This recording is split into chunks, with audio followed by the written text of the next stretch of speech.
হাজারো ব্যস্ততার কারণে পালন করে হয়ে ওঠা হয়নি শ্রাবণের ব্রত। নিরাশ হবেন না, শ্রাবণের শেষ সোমবার এই টোটকা মানলেই পাবেন মহাদেবের কৃপা।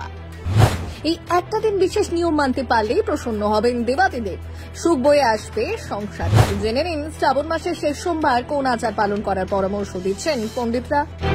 গোটা শ্রাবণ মাস জুড়ে দেবাদিদেব মহাদেবের আরাধনায় মেতে ওঠেন ভক্তরা। মনে করা হয় শ্রাবণ মাসে ধরাধামে অবতীর্ণ হন স্বয়ং ভোলানাথ। এই সময়টাতে ভক্তি ভরে দেবাদিদেব মহাদেবের আরাধনা করতে পারলে দুঃখ কষ্ট থাকে না জীবনে। অনেকেই শ্রাবণ মাসের 4টি সোমবার উপবাস রেখে জল ঢালেন বাবার মাথায়। আবার কেউ কেউ পালন করে থাকেন একাধিক আচার নিয়ম। তবে বর্তমান কর্মব্যস্তময় যুগে সকলের পক্ষে নিয়ম করে শ্রাবণের ব্রত পালন সম্ভব হয়ে ওঠে না।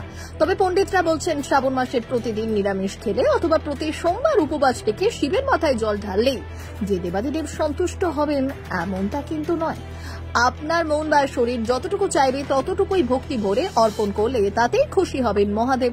গুপ্ত প্রেস পঞ্জিকা অনুযায়ী শ্রাবণ মাসের চতুর্থ তথা শেষ সোমবার পালিত হবে আগামী 11ই অগস্ট।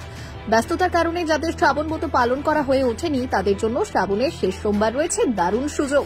শাস্ত্র পণ্ডিতরা জানাচ্ছেন শ্রাবণ মাসের চতুর্থ তথা শেষ সোমবার বিশেষ কয়েকটি টোটকা পালন করলে প্রসন্ন করা যেতে পারে মহাদেবকে। নিয়ম মেনে সেই টোটকা পালন করতে পারলে দেবাদিদেবের আশীর্বাদ ঝরে পড়বে জীবনে, দূর হবে দুঃখ দারিদ্র। শ্রাবণের শেষ সোমবার সন্ধ্যাবেলা অথবা অফিস থেকে বাড়ি ফিরে একটি কাজ করলেই লাভ করবেন মহাদেবের কৃপা। শ্রাবণ মাসের চতুর্থ সোমবারের সন্ধ্যায় বাড়ি ফিরে বাইরের জামাকাপড় ছেড়ে স্নান সেরে নিতে হবে। প্রথমে স্নান করা সম্ভব না হলে হাত পা ধুয়ে নিলেও চলবে। তবে টোটকা পালনের আগে শুদ্ধ বস্ত্র পরিধান করা আবশ্যক। নতুন বা পরিষ্কার জামাকাপড় পরার পর একটি প্রদীপের ওপর একটা কর্পূর ও 2টি লবঙ্গ জ্বালিয়ে নিন একবার। এরপর মহাদেবের সামনে বসে শুরু করুন আরাধনা। পুজো চলাকালীন সময়ে সেই প্রদীপ যাতে না নেভে সেদিকেও রাখতে হবে বিশেষ খেয়াল।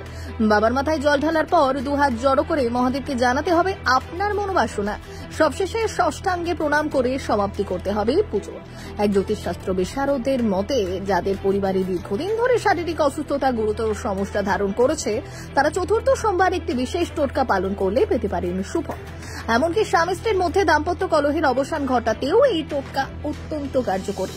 শ্রাবণ মাসে চতুর্থ অর্থাৎ শেষ সোমবার এক মুঠো জব দেবাদিদেবের উদ্দেশ্যে অর্পণ করতে পারলে পাবেন শুভ ফল। মহাদেবের কৃপায় শারীরিক অসুস্থতা থেকে মুক্তি মিলবে, পরিবারের সদস্যদের সুখ শান্তি ফিরে আসবে সংসারে।